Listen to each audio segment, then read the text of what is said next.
Alors, madame, l'État congolais intervient dans la phase d'attribution, mais on a l'impression que l'État n'intervient pas, ou bien l'État ne semble pas être plus présent dans la phase de gestion. Quelle est votre réaction? En fait, vous semblez comprendre que l'État intervient plus dans la phase des demandes et attributions parce que, justement, depuis la mise en place du processus des foresteries communautaires, c'est la première phase qui a le plus évolué. Donc la phase des demandes et attributions où il y a l'implication de l'État lors de l'identification de la communauté, les enquêtes préalables, la transmission des données, l'affichage jusqu'à la prise de décision par le gouverneur de province. Mais l'État intervient également dans la phase de gestion et exploitation d'une concession forestière de communauté locale parce que l'État d'abord est tenu d'accompagner les communautés locales dans l'élaboration de plans simples de gestion, les orienter, mais également c'est au niveau local, par le chef des secteurs, c'est lui qui approuve les plans simples de gestion, un peu que celui-ci ait été validé par la communauté locale. Mais l'État intervient également dans l'octroi, par exemple, de permis de coupe communautaire ou artisanal de bois d'œuvre, dans le suivi également des activités dans la concession forestière de communauté locale.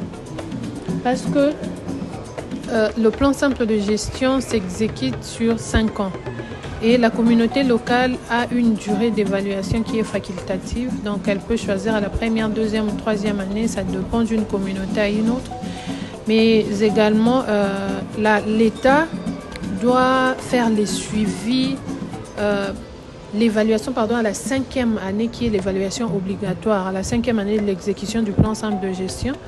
Mais l'État veille également sur l'exécution des activités dans la CFCL.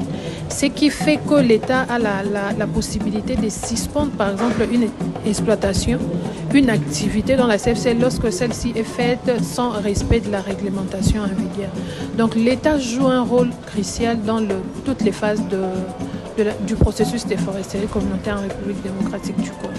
Justement, dans cette phase de gestion, c'est une phase qui demande quand même beaucoup de moyens. Vous devez être sur le terrain, vous devez observer de plus près et analyser ce qui s'est fait. Est-ce que l'État a ces moyens-là pour se rassurer que tout ce qui s'est fait sur le terrain s'est fait de manière réglementaire? Bon. En vrai, nous n'avons pas de moyens propres pour la mise en œuvre du processus des foresteries communautaires.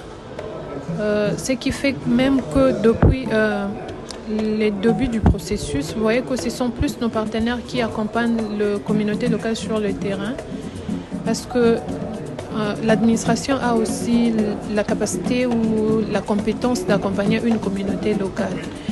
Et nous continuons toujours à faire des plaidoyers pour avoir plus de moyens financiers pour arriver à contrôler ou pour arriver à exercer au fait nos missions, qui est celui aussi de contrôle et supervision technique dans les concessions forestières